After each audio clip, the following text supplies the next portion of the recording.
तो आज मैं आपको एक अनोखी रहस्यमय कहानी सुनाऊंगा। अगर आप चैनल पर नए हैं तो अभी सब्सक्राइब कर ले, क्योंकि यह मेरा दूसरा नया चैनल है। तथा कहानी पूरा देखे, अंत में एक अनोखा रहस्य छुपा है। धन्यवाद। तो सुनिए। रुद्रक के पास वह दिव्य सुनहरी छड़ी थी और उसका हृदय महादेव के प्रेम से सराबोर था। वह अक्षय जलकुंड अब वह न के सभी प्राणियों के लिए जीवन का आधार बन गया था। लेकिन इस चमत्कार की खबर जब पास के समृद्ध नगर के एक धनी और अहंकारी संगीतज्ञ मार्तंड को मिली तो उसे ईर्ष्या हुई। मार्तंड का मानना था कि संगीत केवल वही है जो व्याकरण और नियमों से बंधा हो। वह अपने स्वर्ण जड़ित वाद्य यंत्रों और चेलों के साथ रुद्रक के पास पहुंचा। उसने देखा कि एक साधारण चरवाहा घास के तिनके से मधुर धुन निकाल रहा है और वन के हिंसक जीव भी उसके पास शांत बैठे हैं।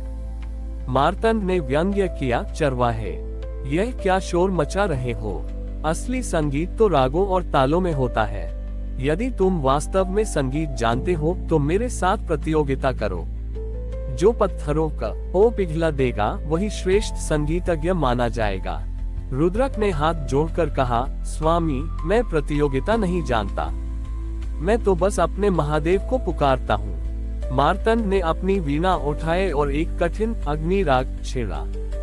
उसकी कला निपुण थी, पर उसमें अहंकार था।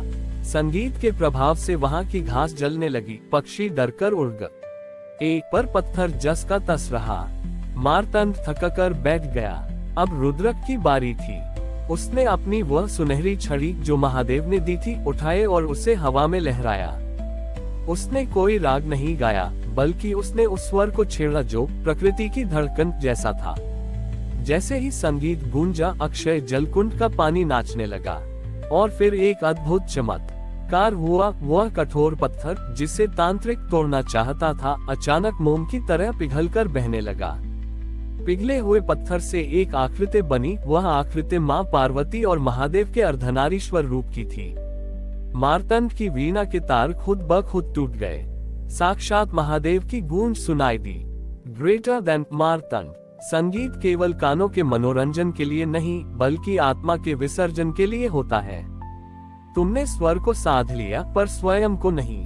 रुद्रक ने स्वर को महादेव के चरणों में सौंप दिया, इसलिए उसके संगीत ने जड़ पत्थर को भी चेतन जीवित बना दिया। Greater than. मार्तंड का सिर शर्म से झुक गया। उसने अपनी कीमती वीणा वहीं त्याग दी और रुद्रक से संगीत नहीं, बल्कि समर्पण सीखने का आग्रह किया।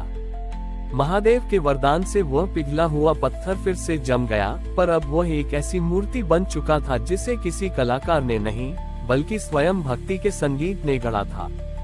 आज भी उस स्थान को नादशिला कहा जाता है। लोक मान्यता है कि यदि कोई वहां पूरी निष्ठा से मौन होकर बैठे तो उसे आज भी रुद्रक के उस तिनके से निकलने वाली दिव्य धुन सुनाई देती है। रुद्रक के पास वह दिव्य सुनहरी छड़ी थी और उसका हृदय महादेव के प्रेम से सराबोर था। वह अक्षय जलकुंड अब वन के सभी प्राणियों के लिए जीवन का आधार बन गया था। लेकिन इस चमत्कार की खबर जब पास के समृद्ध नगर के एक धनी और अहंकारी संगीतज्ञ मार्तंड को मिली तो उसे ईर्ष्या हुई। मार्तंड का मानना था कि संगीत केवल वही है जो व्याकरण और नियमों से बंधा हो। वह अपने स्वर्ण जड़ित वाद्य यंत्रों और चेलों के साथ रुद्रक के पास पहुंचा। उसने देखा कि एक साधारण चरवाहा घास के तिनके से मधुर धुन निकाल रहा है और वन के हिंसक जीव भी उसके पास शांत बैठे हैं। मार्तंड ने व्यंग्य किया, चरवाहे, यह क्या शोर मचा रहे हो? असली संगीत तो रागों और तालों में होता है। यदि तुम वास्तव में संगीत जानते हो तो मेरे साथ प्रतियोगिता करो। जो पत्थरों को पिघला देगा वही श्रेष्ठ संगीतज्ञ माना जाएगा। रुद्रक ने हाथ जोड़कर कहा, स्वामी, मैं प्रतियोगिता नहीं जानता। मैं तो बस अपने महादेव को पुकारता हूँ। मार्तंड ने अपनी वीणा उठाए और एक कठिन अग्नि राग छेड़ा। उसकी कला निपुण थी, पर उसमें अहंकार था। संगीत के प्रभाव से वहां की घास जलने लगी, पक्षी डरकर उड़ गए, पर पत्थर जस का तस रहे। मार्तंड थककर बैठ गया। अब रुद्रक की बारी थी। उसने अपनी वह सुनहरी छड़ी जो महादेव ने दी थी उठाए और उसे हवा में लहराया। उसने कोई राग नहीं गाया, बल्कि उसने उस स्वर को छेड़ा जो प्रकृति की धड़कन जैसा था। जैसे ही संगीत गूंजा, अक्षय जलकुंड का पानी नाचने लगा और फिर एक अद्भुत चमत्कार हुआ। वह कठोर पत्थर जिसे तांत्रिक तोड़ना चाहता था, अचानक मोम की तरह पिघलकर बहने लगा। पिघले हुए पत्थर से एक आकृति बनी। वह आकृति मां पार्वती और महादेव के अर्धनारीश्वर रूप की थी। मार्तंड की वीणा के तार खुद ब खुद टूट गए। साक्षात महादेव की गूंज सुनाई दी। Greater than Martand. संगीत केवल कानों के मनोरंजन के लिए नहीं, बल्कि आत्मा के विसर्जन के लिए होता है। तुमने स्वर को साध लिया, पर स्वयं को नहीं। रुद्रक ने स्वर को महादेव के चरणों में सौंप दिया, इसलिए उसके संगीत ने जड़ पत्थर को भी चेतन जीवित बना दिया। Greater than. मार्तंड का सिर शर्म से झुक गया। उसने अपनी कीमती वीणा वहीं त्याग दी और रुद्रक से संगीत नहीं, बल्कि समर्पण सीखने का आग्रह किया। महादेव के वरदान से वह पिघला हुआ पत्थर फिर से जम गया, पर अब वह एक ऐसी मूर्ति बन चुका था जिसे किसी कलाकार ने नहीं, बल्कि स्वयं भक्ति के संगीत ने गढ़ा था।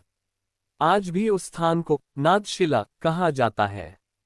लोक मान्यता है कि यदि कोई वहां पूरी निष्ठा से मौन होकर बैठे, तो उसे आज भी रुद्रक के उस तिनके से निकलने वाली दिव्य धुन सुनाई देती है।